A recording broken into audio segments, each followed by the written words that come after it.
Welcome back to Heart Chat's Friendly Voices. My name is Jason, and I am the lovely host of this podcast. On this podcast, I will be chatting with individuals that come from all paths of life as we discuss their unique experiences. Are you curious about today's guest? Well, go ahead and click that like and subscribe button and tune in.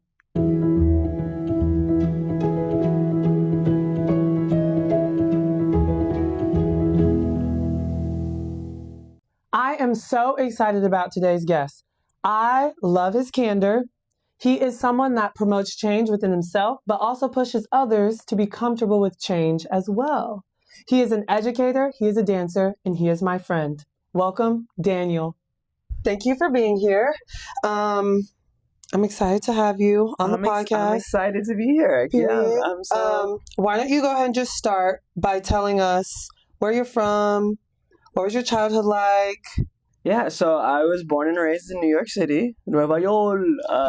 Yeah, very fun. I was very blessed that my father, he was the superintendent of our building. Mm-hmm.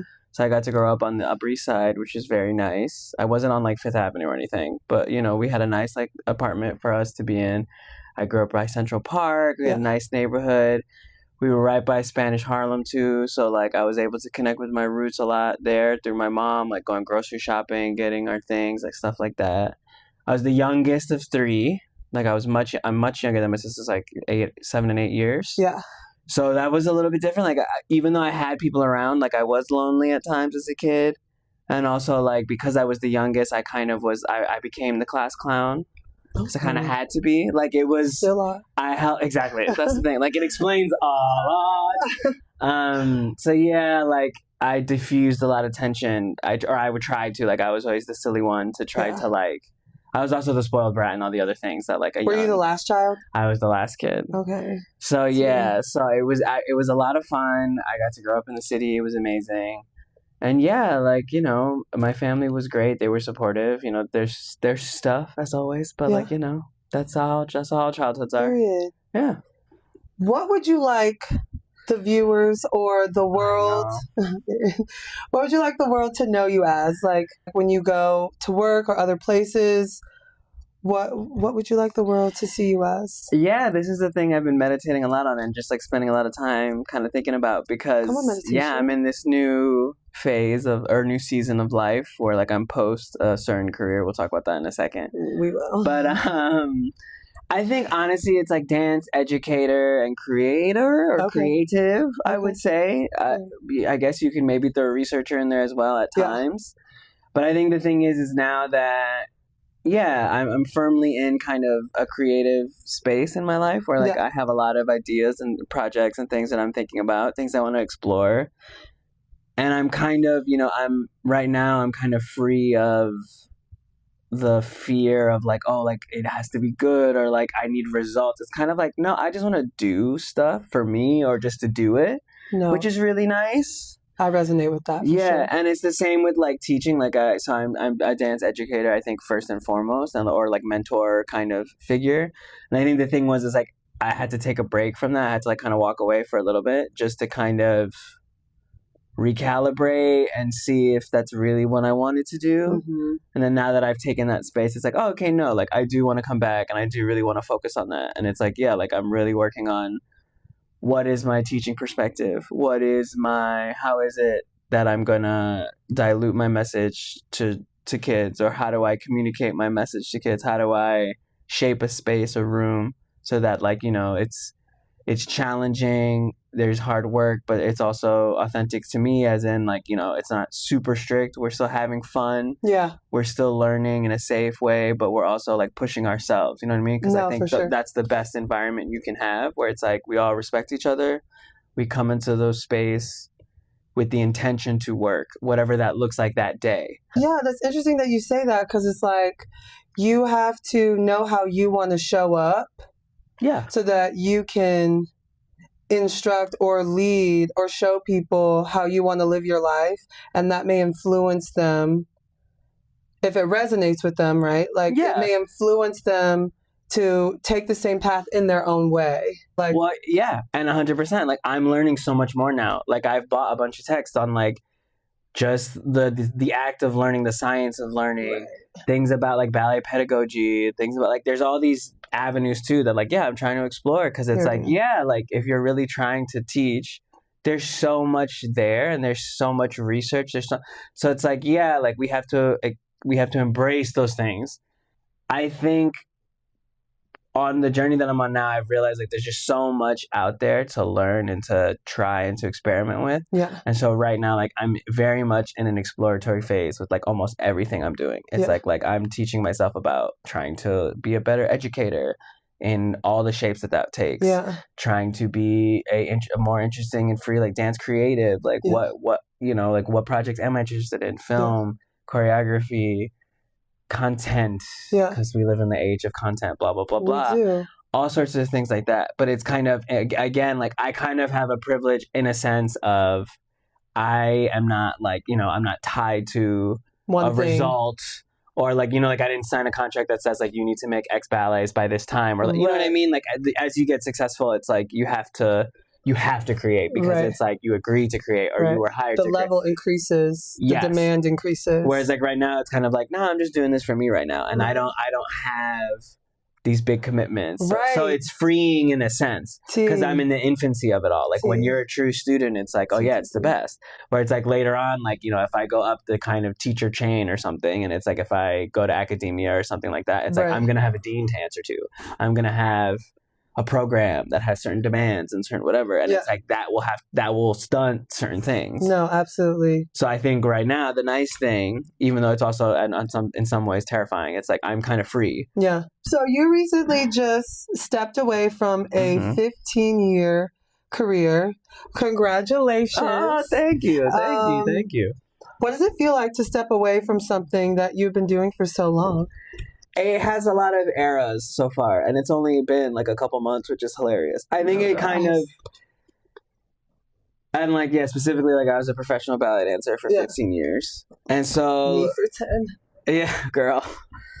That is the right time to sip some tea. Here we go. I think it's bigger than even just the professional aspect of it. It's like, like I had been training in dance since I was 10. Yeah. So like all together, that's like 25 years of a certain structure, certain goals, certain like this is a large part of who I am. Yeah. And the funny thing is like, like a lot of people kind of like what are you going to do now? Or like, what are you now? And and it's funny, like I'm kind of, I don't know, like I was never like, oh, well, I'm not a dancer anymore. Like, sure, I don't do like classical ballet all day and like perform on a big stage anymore. Right. But like I'm like, okay, the paradigm has shifted, but not like you're still gonna see me cutting a rug, like if the music comes on, or if like I'm still taking dance classes now, and it's been really freeing and fun to like to do different things. Like I think seasons change. Like that's a part of life. That's a part of existence. You know what I mean? Like I've come to realize it's like, like you don't cry when winter comes. Like you accept that like that's part of life. And so it was hard in some ways. I think it was freeing in a lot of ways too. Yeah. Because, I think another thing I realized, like you don't know how heavy the burden that you carry is until you put the bag down. Yeah. And then all of a sudden you're like, oh, I don't have to be this. I don't have to be that. I don't have to care about this. I don't have. And so in a sense, it was freeing. Of course, because it was like, oh, okay, I'm free of certain things that I was convinced I had to be or convinced I had to do. And it's like, JK, you don't. Spoiler alert, you're totally fine to do whatever you want. So there was that. There was a kind of that phase. There was like, okay, like I jumped into some new things like immediately right after, because I kind of had to. Like, I needed a new job. I needed whatever. Like, I got a family. You got to pay for stuff. Right. And even that was tricky. It was challenging. It was hard starting something new and like not being good at it. Like I was so used to being good at a thing. Yeah. And it was like there were moments where I was like, oh, I don't know what I'm doing. And that's hard. I don't like this. And I was like, well, yeah, girl. Like you stopped doing this thing that you did for 25 years. Yeah. Like, what's it like being new at something? And like relearning like, that like it's okay to have those feelings and like feel that stuff, but it's okay. You'll learn and you'll be fine. Like you'll figure it out. Absolutely. So I think like there was that era, and like now it's kind of again I'm in this exploratory phase. So it's like, okay, I don't have to be X and Y anymore. I don't have to be like a professional ballet dancer anymore, right? So then it's like, okay, well, what are all the things you want to be now? Mm-hmm. And it was really hard to make the choice, which is like, because that's the thing, like in my heart of hearts, I wasn't necessarily like, that wasn't the plan for that year. Like in my heart of hearts, I was going to continue on. Yeah. And even when like, you know, the course got kind of knocked off. Yeah. I was still trying to rebuild the course back. Like I was, for a long time, I was like, no, but like I can like, I understand. But like, and like, oh, if this, and like, no, it was hard to kind of just be like, you know what? No, I'm just going to let it go and like, we'll figure it out. And I think like that was the thing too. It's like, you know, you're supposed to, like, Lord forbid you don't have a plan. Or like it's not all set in stone, because like that was the thing, like I had to accept that like, oh, I don't have the perfect job like coming out of it. No, like I'm gonna be a little bit in between for a little bit. Absolutely. See, that's where I was at when I was leaving the dance industry. Was like there was a part of me that became aware. You stepped into this because you wanted to express yourself and you wanted to create and do all these things. But now there are some things that you have to work on. Yeah. And in order to do that, the step of like leaving, like you have to take that step, because you've come to a point now where this is actually like inhibiting you. Yeah. Because of all the things that you're attaching to it and like all the things that like you are perceiving around you. And so in order to grow, you actually need to take a step away from this, because you are the one that's not treating this in a healthy way. You are the one that's making your experience unhealthy. And when I realized that, there was also like a fear of like, but this is the only thing that I've known since I was 13 when I started. But you have to be willing to walk away from what has been created so something else new can. And when I did that, I just became so happy. No. Like I was like, I know I don't need this anymore. It is unnerving because like the road is not necessarily one that is paved and laid out for you that you understand. Oh, you kind of just need to clear the way as you're going, and it feels very unsettling, but like I think the end product will be better for you than like oh well, if I do this it goes to this, and then I do this and it goes to this, and then I do this, and then, because within that there's again other values and other things that you believe you have to do, or believe you have to accept, or believe that like are fair, or like believe that that's just the way it is, and it's like, no, like just do your thing. And like it's scary, it's hard, you're gonna feel like you're wrong, you feel like, what are you doing? Right. Like we have people may be mad at you. I've had all these feelings, and that's fair, and I have to remind myself like, listen, we do not know all the answers to all the questions, and that is part of the thing. Like just keep moving, and like it will become clear with time, and that's fine. No, absolutely. Period. Period. So T, what is some advice that you could give up and coming dancers that would enhance their experience in the dance industry? Yeah. And the reason why I asked this question first before the other questions is because I really do feel like we should give back to the next generation first. Oh yeah. Before, you know what I mean? Before we start, because I don't want to necessarily say like it's complaining, but before we start nitpicking all of the things that could be improved, what could be given to the people behind us first? Because then I feel like that, honestly, that helps to see, okay, this to that then is a lying obstacle and we need to clear it. I think find other things. Like I think like we get all, and like dance becomes so consuming. Yeah, all encompassed by it. Yeah, like everything in your life revolves around that thing. And it kind of has to be to a degree, because in order to do it at a high level, like right? No, 100%, like it has to be that way. That has to be your focus. Yeah, because otherwise, like you're not going to be, you know, at your top, and like you're going to be struggling, and like that is all real. I understand, but I think there has to be more emphasis on like developing yourself as a person outside of dance. I think learning about dance, other dance forms, I think is great. Like it's like, yeah, like go take that hip hop class, go take a little jazz class, go take an African class. Like dance is so much bigger than just tanus and pliés. Yeah. And I love tanus and pliés. I love classical ballet. I fell in love with it at a young age. It gave me a lot. But I'm like, oh, but there's so much more. It like dance really is. Dance is an innate human thing. Yeah. Like if you look at every, you know, like prehistoric, like you look at all the like tribes of human beings, like all of them moved. Absolutely. Just like we played music, yeah. and we made these rituals and we did these things, and we can't fully explain why. Yeah. But it's there's something about it that is like inherently human. Yeah.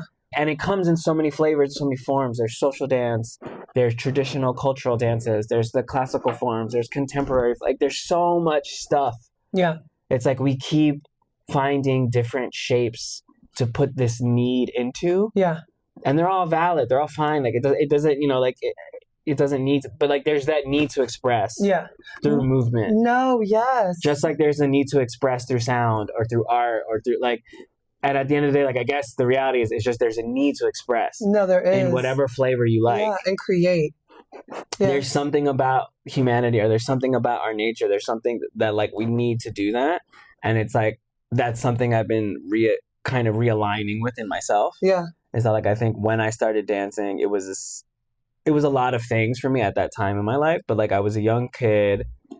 I didn't have a lot of safe spaces to express certain emotions or certain things. Is the way I grew up. Like my family just wasn't, like my family wasn't good at some of like the harder emotions or like emotional intelligence just in general. Yeah. And like there are reasons for that. Like I grew up in a primarily Latino household. Like those are things that culturally we struggle with. Mm-hmm. So like, you know, I'm not like, oh my, you know, somebody failed me, or like that's just a structural thing because of reasons. And like, that's like, we could talk about it. Like, girl, I wrote a whole thesis about all sorts of things. Yes. I was like, yeah, I could talk about, that's a whole other episode. Like we could talk about those family dynamics and those sort of things, like why they exist for a whole whatever. But I don't need to get into all of the nuances of it. But it gave me a safe space to express. Yeah. It gave me a safe space to be soft, to be vulnerable. It also gave me a space where like I could be a prince, I could be a hero. Yeah. I could, you know, it gave me for all those roles. Yeah. And I needed that at the time. And then it was hard. It was enriching. And all those things like really, I think, are what attracted me to it in the beginning. Because when I think about it, I was like, why? Like, it's a very left field thing. Like dance came into my life through a non-for-profit. Like it was... You know, it wasn't something I chose. It found me. Yeah. But I held on to it. And it's kind of like when I think about why, it's like, well, I think, you know, it was a place for me to get to express. No, same. I always say dance saved me. 100%. Because like, yeah, if you took it away, I'm like, what in the world would I be doing? And like, I'm sure I would have found something. Yeah, I was a rambunctious kid. So. Oh, yeah, me too. I had a lot of energy. It definitely saved me. So there's something to like letting yourself do different things. Yeah, do different things. Expand your horizon. Like you'll be amazed what you'll learn about dance by doing other things. And what skills you'll cultivate within yourself. Yeah, I think we get, and like, again, it's hard. Like I understand, like I'm asking dancers to like do something else on top of all the stuff they already do. I fully understand that. Yeah. But I think it's good to force yourself to broaden your horizons a little bit. I think it's healthy. Yeah. You know, like when you get time off, make sure that like you're, you know, obviously rest, spend time with your family, spend time with people who are close to you, but like try something new. Yeah. You know, some things can be so devastating. Like I didn't get the part and it's devastating. Girl, I know that feeling. Yeah. And like, and it's natural, but it's also like, okay, well, what does that mean then? Is it like, are you ever going to get the part? Is it the thing of like, do you need change? And I know I love it. Like, you know, there's not a lot of jobs. I get it. It's hard. No. But it's that thing of like, okay, like, I think sometimes, and I was totally this. You just let yourself suffer through these extreme emotional things and physical things, and like you drain yourself. No, for sure. Over all these things that are not necessarily in your control. For sure. Because like, yeah, you're so obsessed on this thing and being successful, and it like completely will suck you dry. It really is like, you can't use this as this like all-encompassing fulfillment. It can't be all that you are, because then like even what you were saying, like when you don't get the role and you've made this 100% of who you are, of course you're going to be let down. Of course you're going to suffer, because this is all that you relate yourself to be. And so like, that was something for me when I was like, you know what, like, I am not just this. Like, why are you so focused on like, this is just all that you are. Don't you, like, you are literally life itself. You can be everything. You can be whatever you want to be. Like, you don't have to be just a dancer. And that's why, like, most of the time I try not to give myself any titles. And like, I'm just here. I'm just here. I'm not going to like, I'm not going to say we should be doing a certain thing. I'm just here, because when you go into like, oh, I should have got the role. Oh, I should have, like, I did all the work, so I should have received. It's like, you are trapping yourself. You are caging yourself in. You are actually creating a mindset where if you don't get what you want, you're going to throw a tantrum. And also, spoiler alert, kids, it ends. And when it ends, all of a sudden it's like, like what?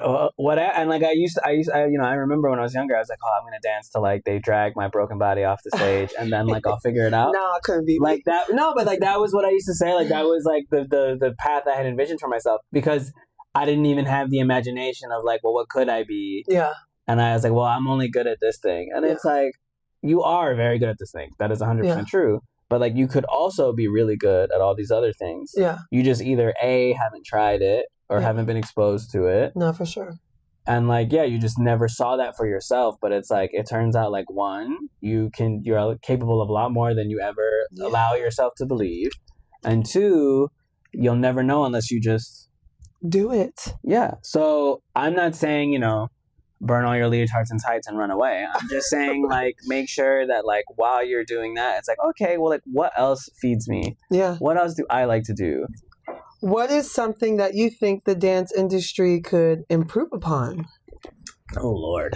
It could be multiple things. What a question. But maybe just... Yeah, I mean...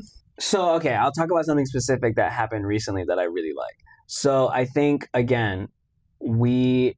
in the industry, or people who are in charge of things, have to also be in control of being intentional about how we're changing the field. So, for example, a couple things that I've seen recently that I really liked. The Royal Ballet School in England, they've recently changed their curriculum where they cut 2 levels from their like super intensive training, like the like all day, like you're boarding at the Royal Ballet School and all that. They cut 11 to 13-year-olds. They were like, we're no longer offering that intense training to 11 to 13-year-olds. Wow. And they were like, let's tell you why. Because that's like, immediately everyone's like, and they were just like, we do not believe that it is healthy to intensely train dancers that young. And again, like, that is 100% true, because again, it comes into that thing we were talking about earlier about like over-specializing and like over-focusing on that thing, and that it's like bigger than just like emotionally how dangerous that is, and like spiritually how dangerous that is. It's also like literal science. Yeah. Like physically, when you're developing, when you're a teen, they even do this with athletes. Like it's like you should play multiple sports. It's encouraged for a while. Like once you're old enough, like once you hit like your mid to later teens. It's like, yes, then you pick your thing and you specialize. But in this country, and I think everywhere, it's like we kind of glom it onto the idea of like, once they find a thing, we're zeroing in, and we're getting the professional coaching, we're getting the this, that, we're doing the 10,000 hours or whatever from which a young may give age. You the results, but also, but at what cost too? Right, and not always. The reality is, it's like not always. So we have really embraced the like, all in at a young age. And it's like, but like, what does that do to a 10-year-old kid, an 11-year-old kid? Yeah. But it's looking at that stuff and being like, okay, so like we're ready to make changes. Right. I think the thing is like dance is really, dance industries and dance things like institutions are very married to like, well, this is how it's always been, so this is how it'll always be. The past. And like there's I understand like they're non-for-profit organizations. There's not a lot of money to throw around on new ideas, on like, all that stuff is risk. Yeah. And if you assume too much risk in a vulnerable position, there are real consequences. They could fold. People could lose their jobs. So like, I understand that there's give and take to that.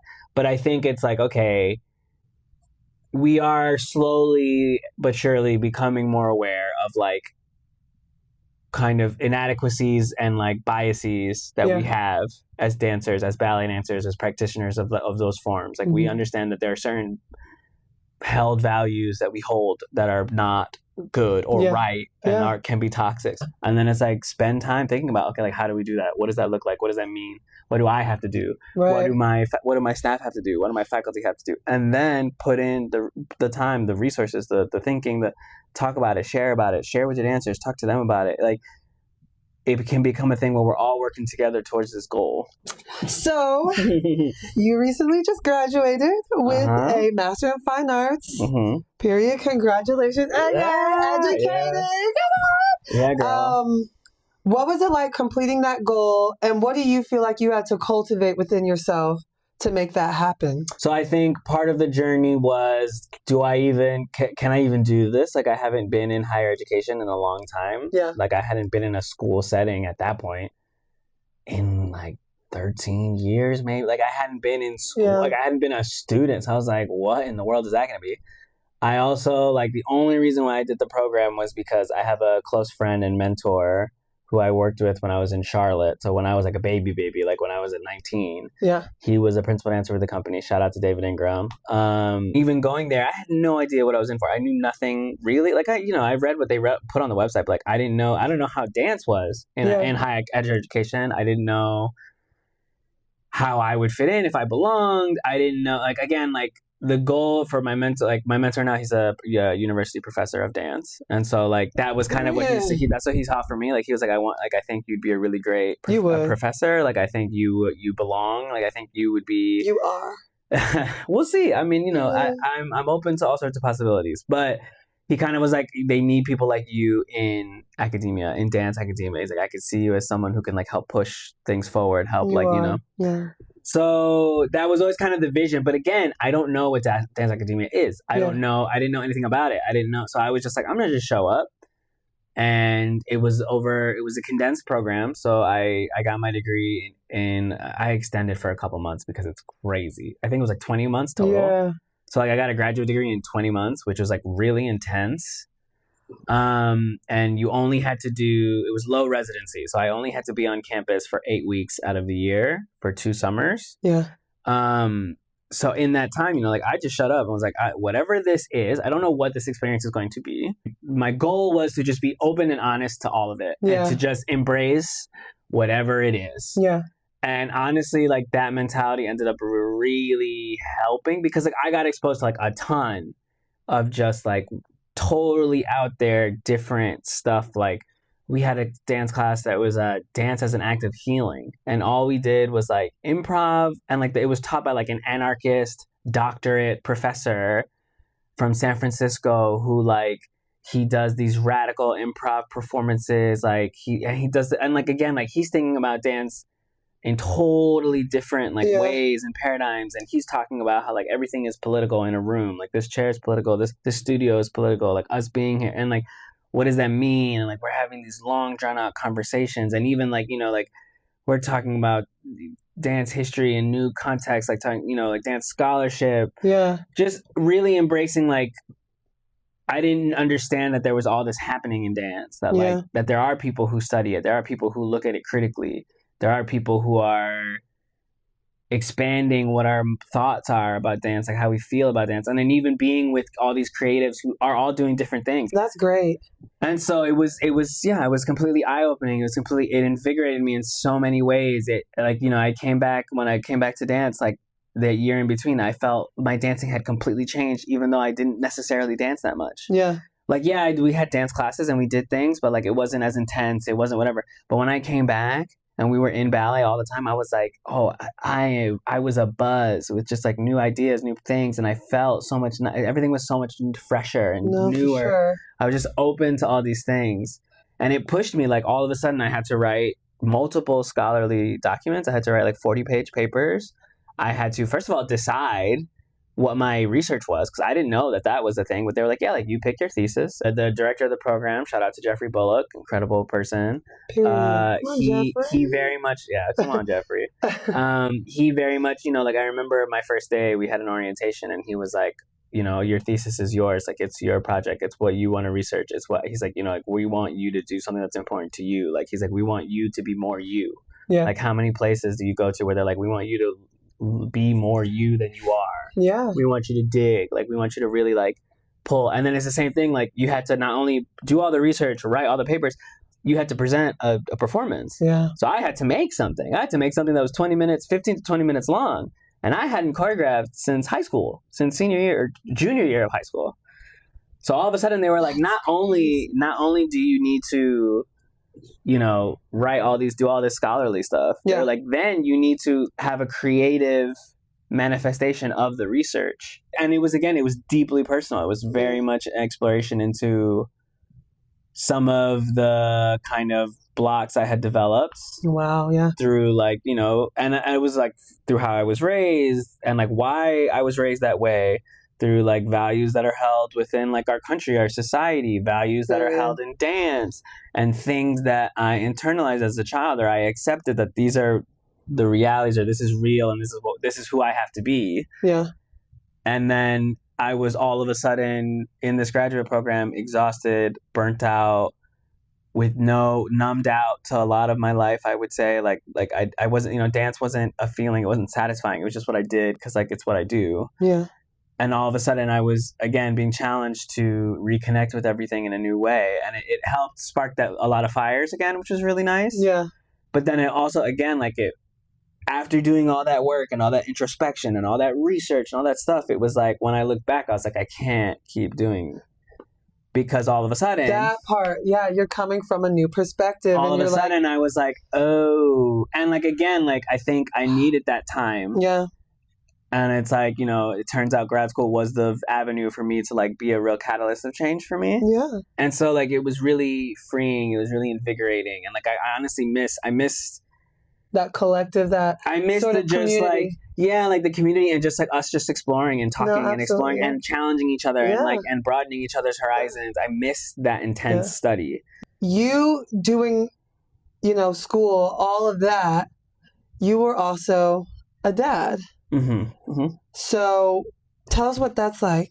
The thing about raising a child for me was, again, like it forced me to look at myself. Mm-hmm. Because even no matter what you try to do, your kids are going to try to emulate you, especially at a young age. Mm-hmm. So, you know, when you're expecting or when you're thinking about having kids, like, oh, well, I'm going to do all these things different than my parents did for whatever reasons. Like, everyone, you know, like that's fine. But then again, like when you're in it, it's really hard. Like you have these triggered responses. You have very deep programming. Like that's how we work. Like our brain is similar to a computer. Like it's like, and all of a sudden when you're confronted with a baby, it triggers you in ways that you don't expect. Yeah. Or like you're not prepared for what that does to you, to like your life, to your relationship. Like your partnership is radically different. So much changes all at once. And like, it's hard to embrace that change. It's hard to like that loss of your own like autonomy and identity is challenging. Yeah. And at the same time, you're trying to, you know, you're like, I'm not trying to mess you up. I'm not trying to mess you up. But it's like, what does that mean? Yeah. And like that's sometimes crazy. In that pursuit, you end up doing things that are, you know, not great. Yeah. And so what I found, it's like, I had to look at myself in the mirror and be like, hey, you're being impatient. Yeah. Or like, hey, you're tired. And that's valid. But like, don't take it out on the kid. Don't take it out on the baby. Yeah. Don't, like, you have to kind of be like, hey, you're tired right now. That's fine. But like, take a breath, relax. Yeah.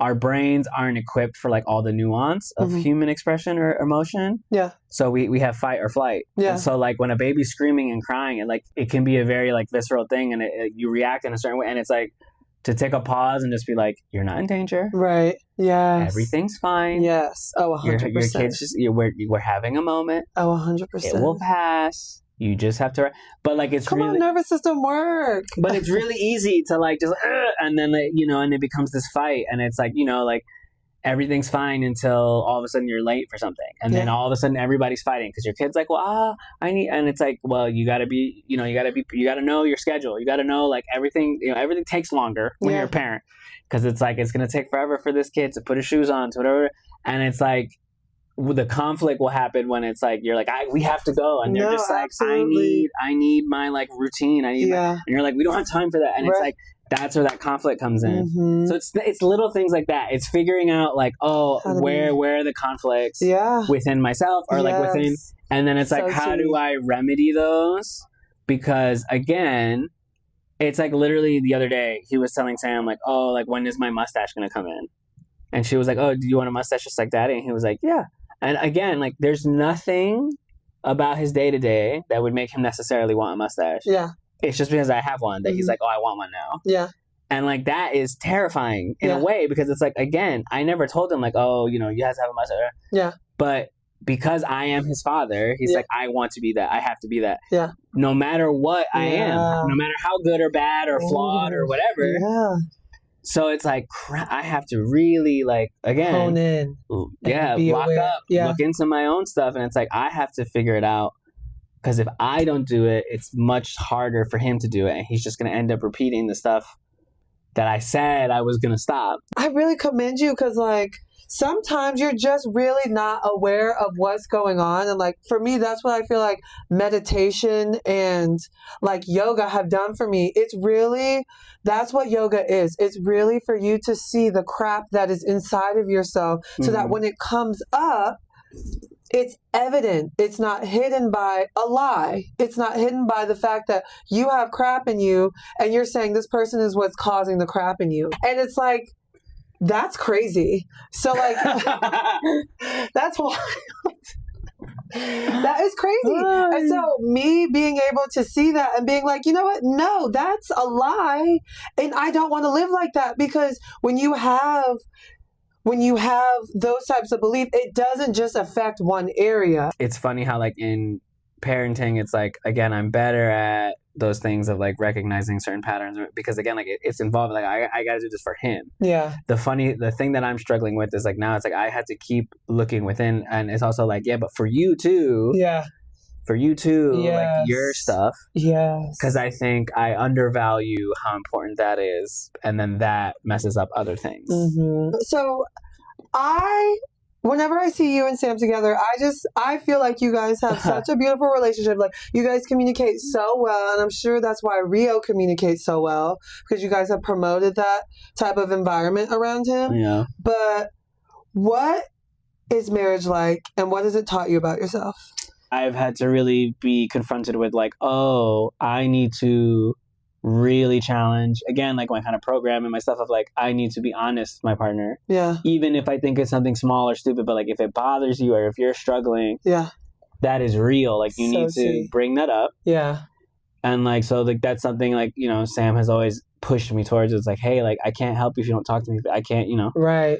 Come on, Sammy. No, exactly. My wife is incredible. I'm so lucky. You have a great She's partner. Always, I really do. She's always, from very early on, like, believed in, like, the best version of me. Yeah. Always. She always saw it. She always believed in it. She always knew that that was the thing. And, like, so, like, even when all the bad stuff would come out, or if, like, it wasn't, she always knew that, like, that was the, like, from so early. I don't know how, like, I think I could, because I knew, like, when I met her, I was like, there's something about you. Like, I was like, we're going to be in each other's lives. I couldn't figure out what that was, and, like, clearly, like, look at us now. Yeah. But again, like, that's been so helpful. The hard part is that, like, there's so many things. Like, I had to take care of myself. I had to take care of my son. I had to take care of my roles as a husband. I had to take care of my family, the house, and so it's a lot of things, and it's easy to get overwhelmed. Yeah. But it's like, you have to pick your couple, and it ebbs and flows. Sometimes your work takes precedence. Sometimes, like, but it's like, you have to circle back to things. Yeah. You have to keep, because it's like, we can grow a little bit apart. That happens. That's natural. But it's like, oh, hey, like, let's not get that too. Let's not make that chasm too big. Period. Because when that chasm gets too big, that's when you hit bigger problems, bigger things, and that's when you hear things like, "Oh, we've grown apart," or literally you have. Yeah. So it's like. And, like, again, those things happen. Yeah. It's a part of cohabitation. It's a part of long-term relationships. But again, it's learning all that stuff. Because, again, like, it's not in our popular culture. Yeah. We kind of accept that it's like, oh, yeah, you get married, you get old, like, certain things happen. Things will just be great. Or that, like, things are shit, but that's just how it is. Right. It's both. Right. It's either that, like, oh, your marriage is amazing, that's amazing, or it's like, oh, yeah, marriage is boring, it gets old, and men, get bored and they want, or women get that. Right. And it's like, yes, those problems, those narratives come from something. Yeah. But there are also solutions, but the solutions aren't talked about as much. Period. With all that going on, with news opinions and your life, your personal life, your job, what is it that keeps you going? How do you keep your humanity, and what What do you do to keep that at the forefront of like your everyday life? Honestly, again, a lot of it is trying to learn. Like, I think, like, we get to like, what is healing, or like, how do you heal? And it's like, I don't know. I think in what helps me is learning about stuff, learning about myself, learning about the brain, learning about the body, learning about, so like, you know, like that graduate program, learning about all these new things about dance, learning, researching about all these things that affected me, my childhood, my life, helped me heal. And I think like there's something about learning for me, because again, like a lot of stuff, it's like we kind of discovered, or there are reasons for why we do what we do. It's not like, there are still plenty of mysteries. Of course there are. We're still discovering things every day. But it's like, usually like we have, like, you're not the only person going through this thing. So like someone has written about it, someone has done something about it, or like learned about it. So like there's information out there. And so my thing is to continue to learn so that I can be in a better state of just, or more at peace. Will you let everyone know where they can like find you on social media and stuff, and like reach out to you if they have questions? Sure. My Instagram is at Daniel Rodriguez 315, I believe. I'll include it. Yeah. I'm also on LinkedIn because I changed it recently. Because I'm aligning all the brand, all the content. All the content is the same platform, because you know that's the whole thing. Anyway, so yeah, I'm on Instagram. I'm gonna try to post more. I haven't posted a lot, but I'm trying to post more, be more creative, create more interesting, thought-provoking things on there. I'm on LinkedIn, looking for opportunities, both as a collaborator, creative, dance, movement. It could be ballroom. We didn't really get to the ballroom stuff, but ballroom dance, ballet dance, all the things. There's that, and yeah, those are the main. That's where I'm at. Yeah. Find him. Well, thank you for being here, and yeah, you're amazing. Thanks. That's very sweet. I love you. I love you. Give me a hug. Thank you. Thank you for joining us here today on Heart Chat's Friendly Voices. If you like what you heard and saw, go ahead, leave a comment, and subscribe to our channel. I really appreciate you being here with us today. Until next time, and just remember, stay in love and move in joy.